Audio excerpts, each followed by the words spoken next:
Hey Emma, how was your spring break? It was great. How was yours? Mine was good too. Did you do anything fun? Yeah, actually, I was in Michigan visiting some friends. Here's some photos. Huh. That looks interesting. What was that place all about? It was a museum representing the Ojibwe population and the indigenous history of the area and community. It had really cool sculptures of genuine native jewelry and art. Oh, that's really cool. Can you tell me more about that? Yeah. The doctrine of discovery was introduced by the Pope in the 15th century. Patty Krawick, an Anishinaabe writer from Laxole First Nation, gives a great explanation of this document in her book, Becoming Kin, where she states, "The doctrine of discovery said that lands discovered by European powers belonged to those powers because it wasn't owned by Christians. This document was significant as it made it legal for Christian European settlers to steal land previously owned and occupied by native tribes. This cemented the ideology that indigenous people were inferior to the Christian population, and this paved the way for the following assimilation events." Andrew Stone, in his article on the Treaty of La Pointe 1854, explains its significance by stating, "The Treaty of La Pointe ceded most Ojibwe land on the northern and western shores of Lake Superior to the U.S. government. It also established the Grand Portage and Fond du Lac reservations. In exchange, the Ojibwe received annual payments and a guarantee that they could continue to hunt and fish throughout the territory.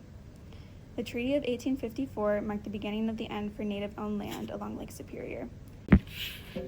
The establishment of Indigenous boarding schools marked a significant era of Native assimilation. The assimilation that occurred here, including the cutting of children's hair, the banishment of practicing culture or language, usually accompanied by a punishment if caught, and changing their names, overall making them feel inferior. Every American Indian in the United States and Canada has been touched by the residential boarding school system in one way or another. The generational trauma that resulted from decades of this policy is incalculable. To put these events into perspective, the doctrine of discovery was popularized during the period of Western expansion in America, which began as early as the Louisiana Purchase in 1803 and continued throughout the 19th century. Second in the timeline is the 1854 Treaty, where the Chippewa ceded land in the U.S., located in what is now northern Minnesota.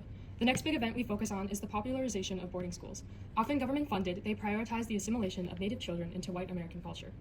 Another notable era of Native assimilation was the 60s scoop, defined here by the Indigenous Foundation as the time period primarily throughout the 1960s when Indigenous children were taken or scooped away from their birth families and communities, usually without the consent of their family and band.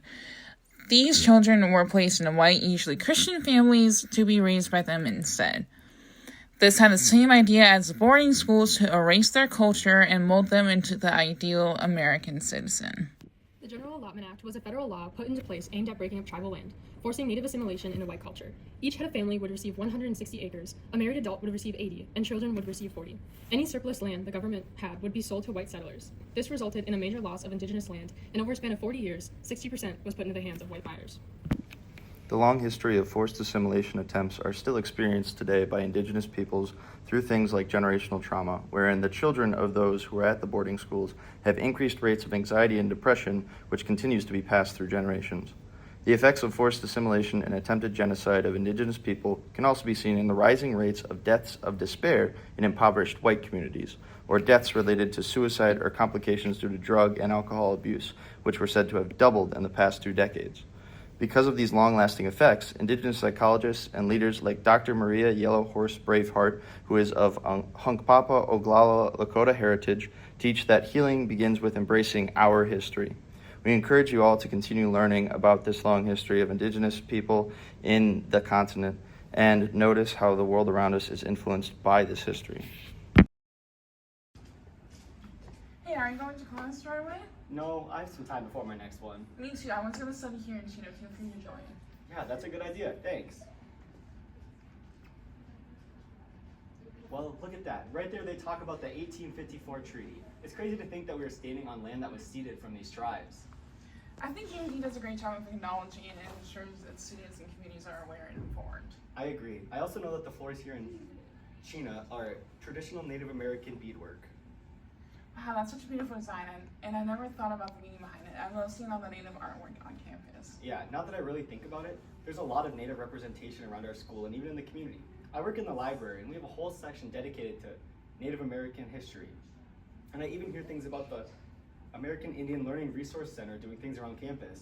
I've also noticed that. I have a few friends who are part of the Indigenous student organization, and they do a lot of event cool stuff too. They are always doing events around campus, and that's who the next one is.